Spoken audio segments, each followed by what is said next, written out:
Fantasy is a major part of every sports season, and it's always a lot of fun, whether it's baseball, basketball, football, or even hockey. However, what if the MLB did a fantasy draft in real life with a full draft lottery and everything? Well, that is what we're going to look at in this video.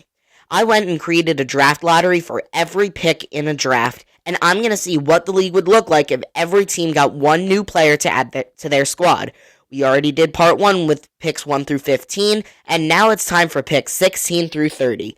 Quick reminder that the top 45 players in terms of F-WAR from the 2025 season are the players in the player pool for this draft, and I don't have to go in order of the WAR leaders. I can take whoever I want from the player pool for that team depending on what I think they need. The other notable thing to mention is that contracts and payrolls will not be a factor. Without further ado, let's get right into this one. Getting it started with the number 16 pick, which goes to the Philadelphia Phillies, and they lose Trey Turner, Christopher Sanchez, Jesus Luzardo, and Kyle Schwarber in this pool, and Turner and Sanchez have already been picked in the first video, so I'm going to have them take Geraldo Perdomo. I mentioned him a lot in the last video as he was 5th in WAR this year, but I kept moving past him because I thought there were better guys, but I'm going to give him to Philly here. Having a 7.1 F-WAR is crazy, so he's clearly a very, very good player, had a big breakout year last year, and Philly just lost their shortstop to their division rival, the Atlanta Braves, so they needed a solid guy at the position, so Perdomo, welcome to Philly. The Baltimore Orioles have the 17th pick in this fantasy draft, and while I was considering giving them an outfielder here, they need pitching more than anything, so I'm going to have them steal a guy from their division rival Red Sox, and that's going to be Garrett Crochet. Crochet had a great year for the Sox in his first year in Boston, with a 2.59 ERA and 205.1 innings, with a dominant 7-inning playoff start against the Yankees to go along with it. The Orioles underperformed greatly this year, mostly because they had no good starting pitching, so this would be a great add to their rotation. Sticking in the AL East, the Tampa Bay Rays have the next pick, and I'm going to give them Julio Rodriguez. The Rays are using mostly Chandler Simpson in center field this year, and while he's a fun player who can hit for average and run well, J-Rod can do those two things, plus hit for power, and play great defense in center. He's such a dynamic player, and especially with the Rays playing their home games in George Steinbrenner Field, Julio could probably hit 40 home runs there, because we know he has the power, but Seattle isn't the best home run park. I really like this pick here, so Julio, welcome to Tampa Bay. The Tigers with a big jump, jumping all the way from number 30 to number 19. Remember, we're going off standings at the All-Star break when the Tigers were the best team in the league. And here at number 19, I'm going to have them take PCA. They already lost Tarek Skubal to the division rival White Sox, and Dylan Dingler is in this player pool, but he's down low, so who knows if he'll be picked. But I think PCA is the right choice here, because Parker Meadows in right field was one of their worst performing starters, and while PCA did not hit nearly as well in the second half as he did in the first half, he's still an incredible fielder with an incredible arm. He can hit for power at times, and he can run like crazy, and especially in the large outfield in Detroit, he may hit 25 triples in that park, so I think this is a great move. PCA, welcome to Detroit. The Boston Red Sox have the 20th pick in this fantasy draft, and I'm actually going to go down the WAR leaders a bit to number 34, and I'm going to give them Big Amish himself, Mr. Nicholas Kurtz. Well, I know Tristan Casas was hurt for a majority of the year. First base was the position that was weakest for them this year, so to get a big lefty bat at first who will just mash for you would be great. The pesky pole is so close to home plate, so I have a good feeling that Kurtz could hit 40 home runs consistently for the Red Sox, so Big Amish, welcome to Boston. The Cincinnati Reds have the next pick, and I'm going to have them take Byron Buxton.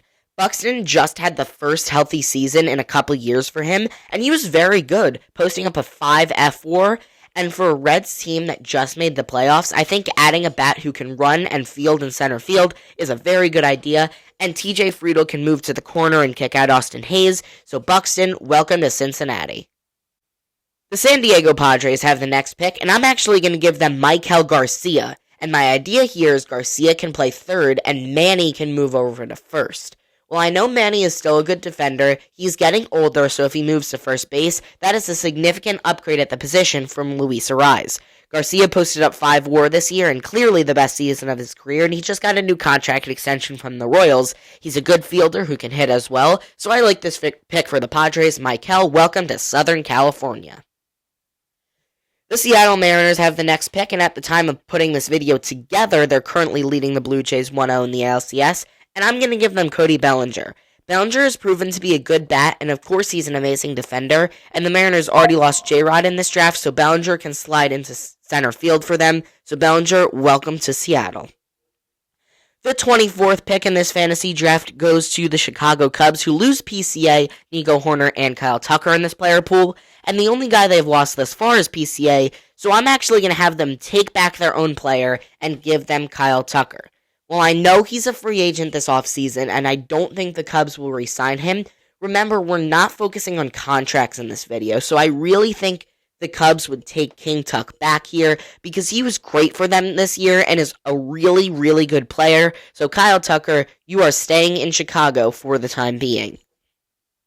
The Texas Rangers have the 25th pick, and I was originally going to give them a starter here, but then I saw that they had the lowest team ERA in the majors this year, which I didn't know. So I'm going to help them on the offensive side. George Springer. Springer had a really good year for the Blue Jays last year, playing primarily DH. He still put up 5.2 FWAR, which was a big bounce back for him as he hasn't been hitting as well since he left Houston. So I like this move a lot for the Rangers. He can solidify their outfield. Even now they brought in Brandon Nimmo. Springer's more so of a DH, so I think this is a good pick at number 25. 5 more picks to go in this entire draft. The Brewers have the 26th pick, and we are going to give them Ketel Marte from the Arizona Diamondbacks. Ketel has been the best second baseman in the league for a few years, and while I know the Brewers have Bryce Terang, who is insane down the stretch and into the postseason, but Marte has played 277 games at shortstop in his career, and Joey Ortiz, who was the Brewers shortstop for most of the year, was 34% worse than an average major league hitter. So I think Marte can shift over to shortstop, where he called home for most of the first 2 years of his career, and he can provide a great bat for this Brewers lineup. Plus, he could probably play some solid defense up the middle. Our next pick goes to the Houston Astros, and I'm going to give them Yoshinobu Yamamoto. Yamamoto was a beast in this year's postseason. He threw a complete game in the NLCS and then won World Series MVP. Framber Valdez is potentially leaving this team in free agency, so they're going to need a big arm to go along with Hunter Brown in that rotation, so I'm going to give them a guy who they know they can throw in the postseason when they get back there in the form of Yoshinobu Yamamoto. With the 27th pick in this fantasy draft, the Toronto Blue Jays select Alejandro Kirk. Kirk was such a big part of this team that just made it to the World Series, so I'm going to have them take him back because he's probably the best catcher still on the board, and if the Blue Jays don't have him, they really don't have a great option at catcher, so I'm just going to have them take the guy they're familiar with and stick him back in Toronto. The penultimate pick in this video goes to last year's AL pennant winner, the New York Yankees, and this is the second pick in a row that I'm going to give a team, a player that they already have on their roster. I'm going to give the Yankees Max Fried. After they signed him to an 8-year contract in the offseason, he was really good for them all year, even though he struggled a bit in the playoffs, so I think this is the best move for him, because they already lost Aaron Judge, and they can't really afford to lose any other guys, so Fried will be staying in New York. The final pick of the video goes to the back-to-back champion Dodgers, and this is going to be boring, but this is the third pick in a row where the team is going to take their own player, because I'm going to have them take Will Smith. Similar to the Alejandro Kirk pick for the Blue Jays, the Dodgers can't afford to lose anyone else. They've already lost Shohei, Yoshi, and some others, and they cannot start Ben Rortvedt at catcher, so maybe they can keep up the streak and get a 7th straight year with Will Smith winning the World Series. So finally, there it is, an MLB fantasy draft in real life. I really hope you liked this video, and if you did, be sure to leave a like and subscribe to my channel. I would greatly appreciate it. Follow me on Instagram at AroundTheDiamond2. The link is in my channel bio. Be sure to check out Around the Diamond Designs. That link is also in my channel bio. And if you're listening on Apple Podcasts, drop a rating and review, download the podcast, and subscribe. So that's going to do it for me in this one. Be sure to stay tuned as we'll be having content coming out all off season. So once again, thank you so much for watching, and I will see you all in the next video. Peace!